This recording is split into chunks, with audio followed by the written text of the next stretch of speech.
as the apex body for planning and monitoring and coordination of social economic development plans and programs in Bhutan, functioned as the high-level SDG committee with day-to-day responsibilities carried out by GNHC Secretariat.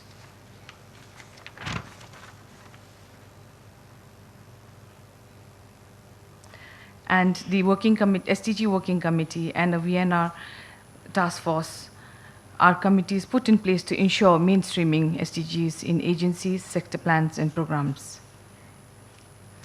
Bhutan, during the regional SGLP, have reported on goals 6, 7, 11, 12, and 15, which I would like to further dwell in slight details in our context.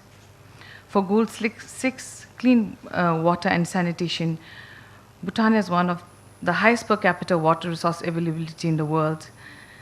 But however, we still face challenges of water shortages. And our recent Bhutan Living Standards survey states that 99.5% of the population has access to improved water source, and access to improved sanitation, we have a 92% coverage. We have also put into place required legislation, plans, and strategies to ensure sustainable management and utilization of water resources.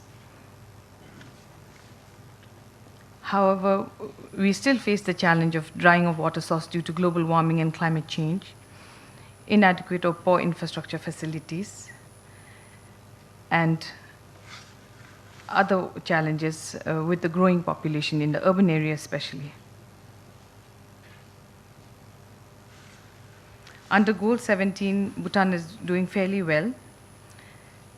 The population housed in 17 indicates 96.6% of the population use electricity for lighting purpose, while 95.2% use for cooking.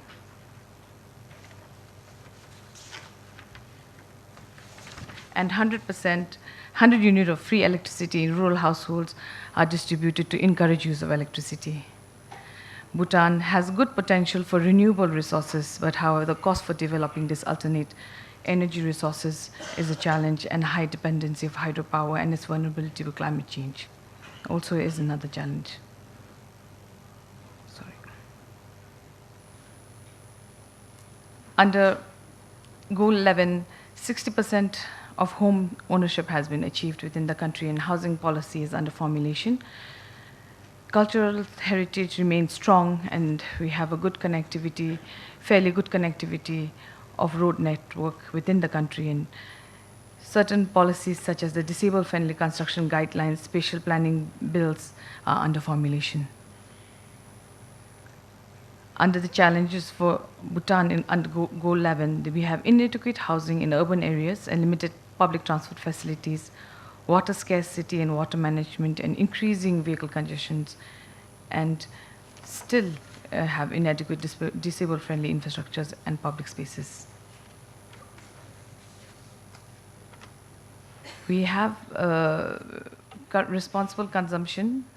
Under responsible consumption and production, we have the draft National Energy Efficiency and Conservation Policy in place, and which is initiated by the Department of Renewable Energy. Under Goal 15, Life on Land, Bhutan has been identified as a carbon negative country, and our constitution mandates 60% forest coverage for all times. And over 50% of Bhutan's protected areas and biological corridors remain intact, and Bhutan has been identified as a biodiversity hotspot as well.